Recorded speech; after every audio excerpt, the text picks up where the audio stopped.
We recommend ourselves as God's ministers. We continue to recommend ourselves as God's ministers. We prove or show ourselves to be.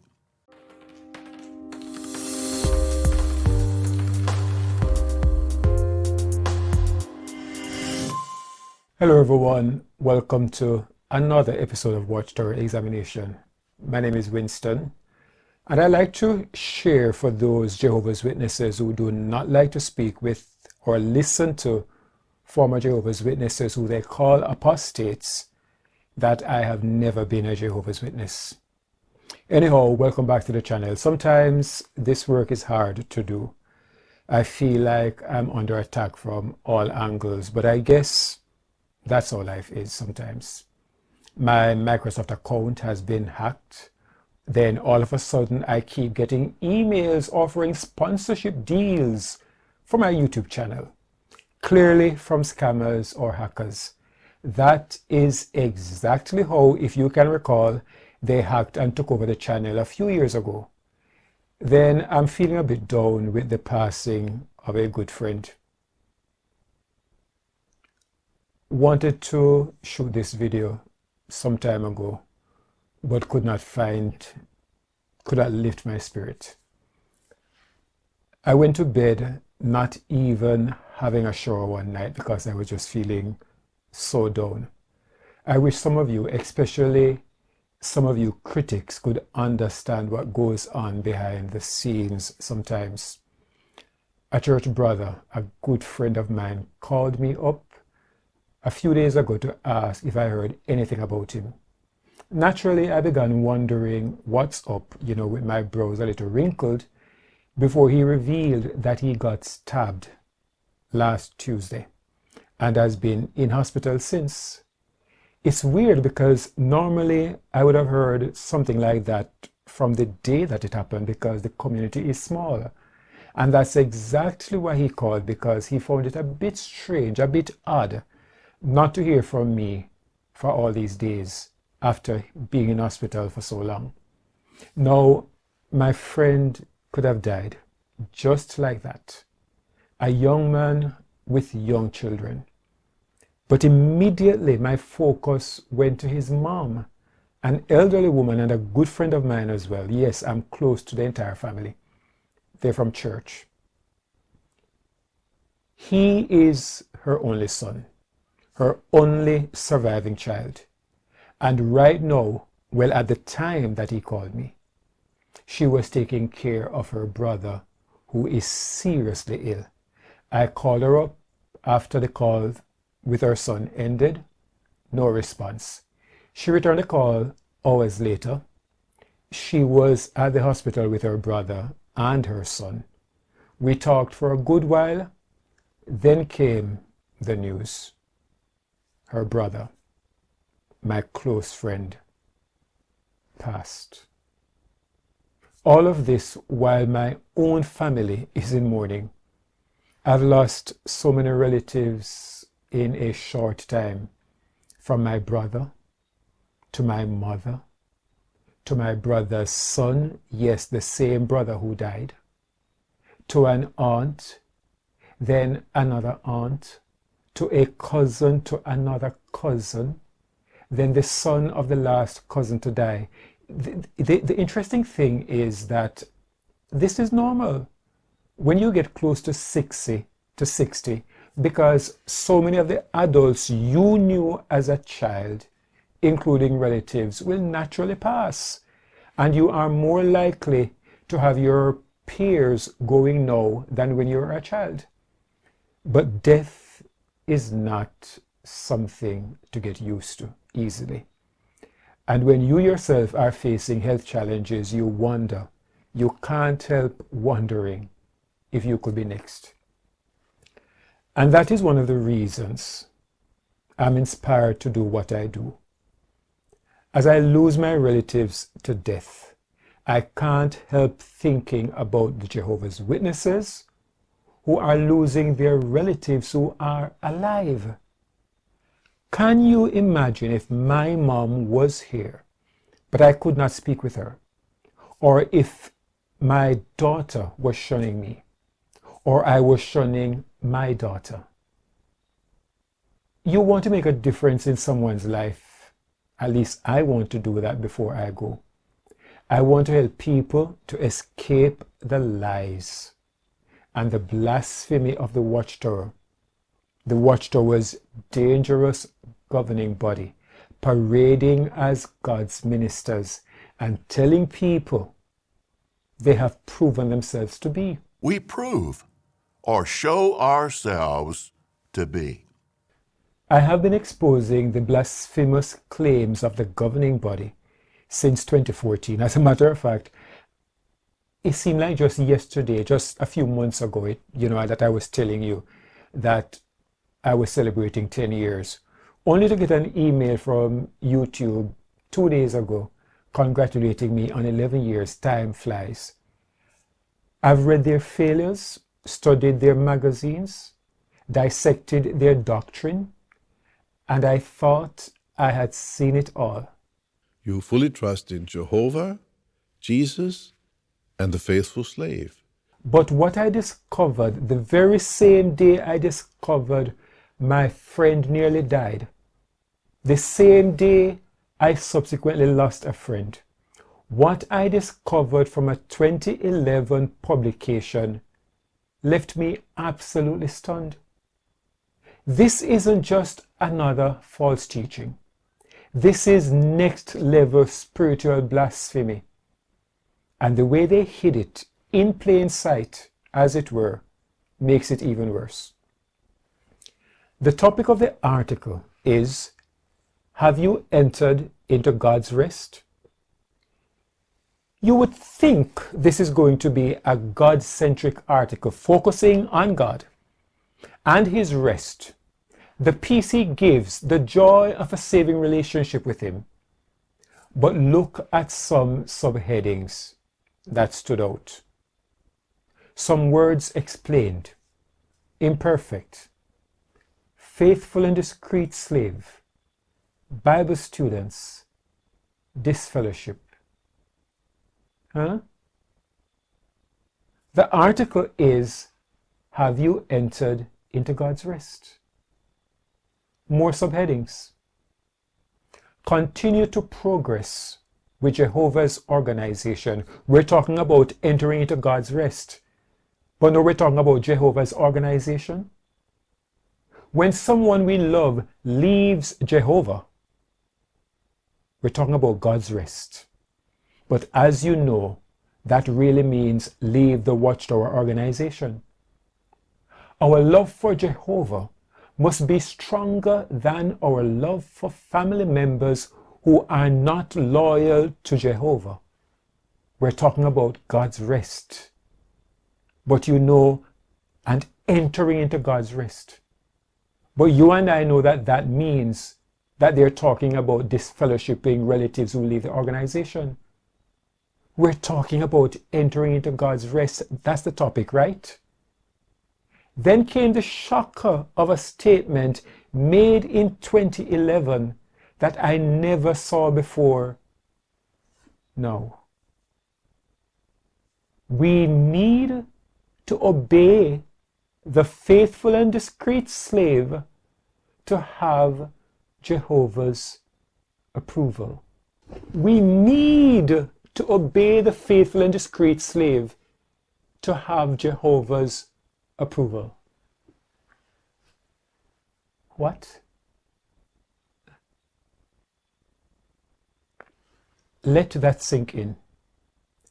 Obedience to the governing body is a requirement to gain God's approval.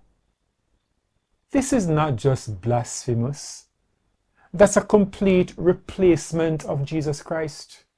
And here's the kicker. This quote does not appear in the main Watchtower article. It was published, not in the study edition, not the regular. It was published exclusively in the Simplified Edition, which was created apparently for newer, younger, or less literate readers. I'm not sure why the Simplified Edition. But as you know, not every Jehovah's Witness will be reading the Simplified Edition. Why? Why would such a bold statement be hidden, as it were, from the broader audience? It doesn't appear in the regular study, only in the simplified version. Why? This wasn't an oversight.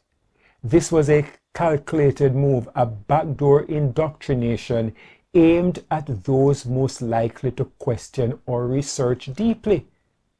But that's just the beginning. Let's talk about the arsonists who want praise for extinguishing their own fires. The governing body of Jehovah's Witnesses claims that God, through Jesus, poured out the Holy Spirit on them, the faithful and discreet slave, in fulfillment of Joel's prophecy. And afterward, I will pour out my Spirit on all people. Your sons and daughters will prophesy. Your old men will dream dreams. Your young men will see visions. That's right. The prophecy where God promised to pour out the Holy Spirit on all people got its fulfillment in 1919, where the Spirit was poured out only on the faithful and discreet slave, not all people.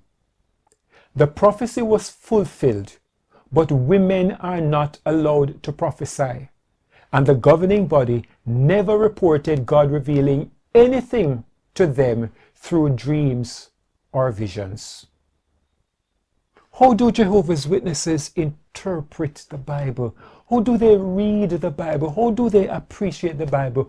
How can someone tell you a prophecy is fulfilled on them and you do not open the Bible to look on the prophecy to see how they fulfilled it or what is missing? Will Watchtower members ever learn to check the scriptures against what the governing body tells them? But what have they done with the supposed outpouring of the Holy Spirit on them by Jesus in 1919? It said in one of our publications, we may confidently expect, that's from the booklet, Millions Now Living Will Never Die, that in 1925 it will mark the return from the dead of Abraham, Isaac, Jacob, and the faithful prophets of old to the condition of human perfection. Not only was the resurrection of faithful men of old expected in 1925, but some hoped that anointed Christians might receive their heavenly reward in that year. They churned out false prophecy after another, then flipped the doctrine and told Jehovah's Witnesses that it was the Holy Spirit guiding the changes. And when you question why they were wrong in the first place, they tell you to be happy about it. Today, the faithful and discreet slave sometimes helps us to understand a teaching in the Bible in a way that is different from what we thought before. We should be happy about these changes. They show us that Jehovah is using the faithful and discreet slave to teach us the truth. You can't make this up. They teach falsehood, flip it, and then say, this proves Jehovah is with us. It's like a false prophet saying, be grateful I lied. That proves I'm God's prophet. That's not truth. That's manipulation. Have you entered into God's rest? Sounds peaceful, right? Surely it must be about faith, about spiritual peace, maybe Sabbath rest, right? Wrong. So God's rest means submitting to the organization, obeying the governing body, shunning your family. That's not spiritual rest. That's spiritual slavery. But what makes all of this possible is the governing body's most dangerous doctrine. At a time when God was selecting those to be taken into that new covenant, the Apostle Paul wrote that Christ was the one mediator between God and men. 1 Timothy 2:5. Reasonably, Paul was here using the word mediator in the same way he did the other 5 times, which occurred before the writing of 1 Timothy 2:5, referring to those then being taken into the new covenant for which Christ is mediator. So in this strict biblical sense, Jesus is the mediator only for anointed Christians. So if Jesus is not your mediator, who is? Listen to this. The great crowd of other sheep that is forming today is not in that new covenant. However, by their associating with the little flock of those yet in that covenant, they come under benefits that flow from that new covenant. They do not have Jesus to stand between them and God.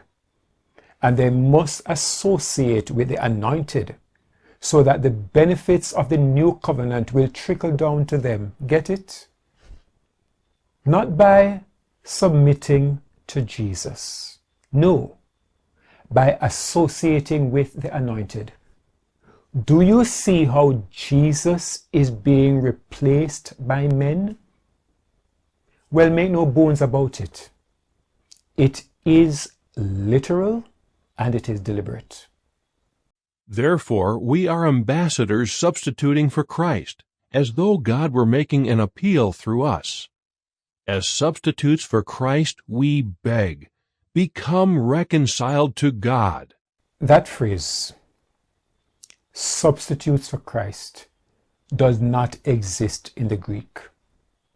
Every honest Bible says ambassadors for Christ or something similar. But the New World Translation adds substituting for Christ, not once but twice, to justify the governing body's blasphemous role as Christ's replacement. They moved Jesus Christ from the equation, then inserted themselves. This isn't an error. This is spiritual hijacking. This is antichrist behavior, claiming to sit in Christ's place, demanding obedience, and rewriting scripture to support it. Now that you see it, if you are a Watchtower member watching this, or someone who left but still holds into some sort of belief that the governing body might just be misunderstood, look at what they actually said, not just what they say in some videos, not just what they publish on the homepage of their website, but what they print quietly to condition the mind. They are not Christ's ambassadors. They are Christ's substitutes by their own admission.